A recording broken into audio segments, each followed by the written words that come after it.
বলতে পারছি।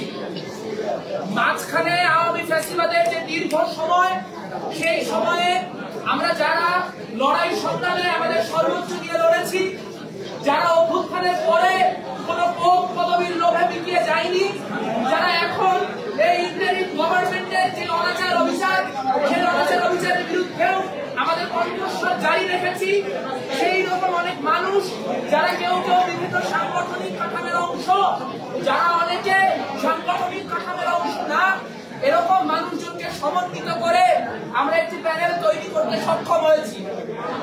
আপনারা অনেকেই ভুলবশত এই প্যানেলটিকে গণতান্ত্রিক ছাত্র জোটের প্যানেল বা বামপন্থীদের প্যানেল বলে অভিহিত করছেন, যা সত্য নয়। এটি অবশ্যই গণতান্ত্রিক ছাত্র জোটেরও প্যানেল, কিন্তু এই প্যানেলটি শুধুমাত্র গণতান্ত্রিক ছাত্র জোটের প্যানেল নয়।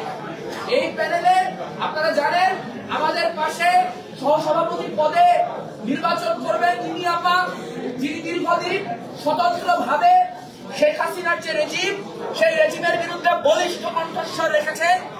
আজ যখন ডক্টর মোহাম্মদ ইউনূসের নেতৃত্বে সারা দেশে এক ধরনের নতুন স্বৈরাচার কায়েম হচ্ছে, আজ যখন আমরা দেখতে পাচ্ছি ছাত্রলীগ প্রশাসনের জায়গায় একটা শিবির প্রশাসন বিশ্ববিদ্যালয়কে কবজা করেছে, তখন ইমি আপার মতো একজন মানুষ, যিনি কিনা দুইটি রেজিমের সময় তার প্রতিবাদী ভূমিকা অব্যাহত রেখেছেন, তিনি আমাদের সঙ্গে সহসভাপতি হিসেবে রয়েছেন।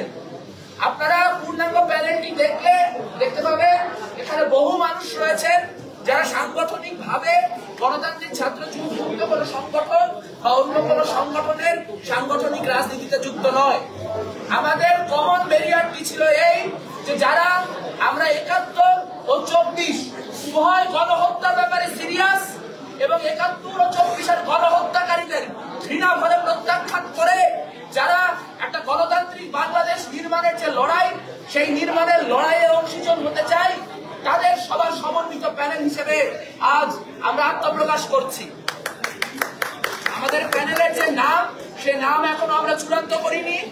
আমরা আগামীকালকে নাম চূড়ান্ত করার আগে আপনারা গণমাধ্যমে যারা আছেন এবং আপনাদের মাধ্যমে সারা দেশের মানুষ যারা দেখছেন, তাদের প্রতিও আহ্বান থাকবে আপনারাও নাম সাজেস্ট করতে পারেন। কারণ এই প্যানেল অন্য প্যানেলগুলির মতো কোনো একক সংগঠনের, কোনো একক মতাদর্শের প্যানেল নয়, বরং বাংলাদেশের গণতান্ত্রিক লড়াইকে যারা দীর্ঘদিন ধরে রেখেছে, যারা সমন্বিত ভাবে দীর্ঘদিন প্রতিরোধের যে স্পিরিট সেটি ধারণ করে রেজিস্ট্যান্সের কাজ করে এসেছেন, সেই প্রতিরোধকারীরা আজ আমরা সমন্বিত হয়েছি।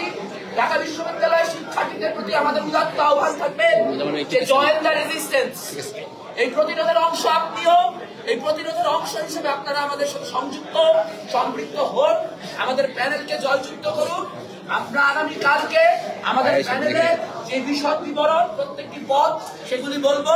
শুধু এটুকু বলতে চাই যে অনেক প্যানেলই আজকেও দেখছি টোকেনিজমের জন্য একজন দুজন করে প্রান্তিক জনগোষ্ঠীর মানুষকে সামনে নিয়ে এসে নিজেদেরকে অন্তর্ভুক্তিমূলক প্রমাণ করার চেষ্টা করছে, কিন্তু আমরা টোকেনিজমে বিশ্বাসী না। আমরা মনে করি বাংলাদেশের নারী, বাংলাদেশের আদিবাসী, বাংলাদেশের ধর্মীয় সংখ্যালঘু, বাংলাদেশের প্রতিবন্ধী, বাংলাদেশের সকল ধরনের প্রান্তিক জনগোষ্ঠীকে সমন্বিত করেই আমাদের গণতান্ত্রিক লড়াই প্রস্তুত হয়েছে এবং আমরা সর্বোচ্চ অন্তর্ভুক্তিমূলক এবং সর্বোচ্চ গণতান্ত্রিক একটি প্যানেল নির্মাণ করেছি। সেই প্যানেলটি পূর্ণাঙ্গভাবে প্রকাশিত হলে আপনারা আরো ভালো মতো তা বুঝতে পারবেন।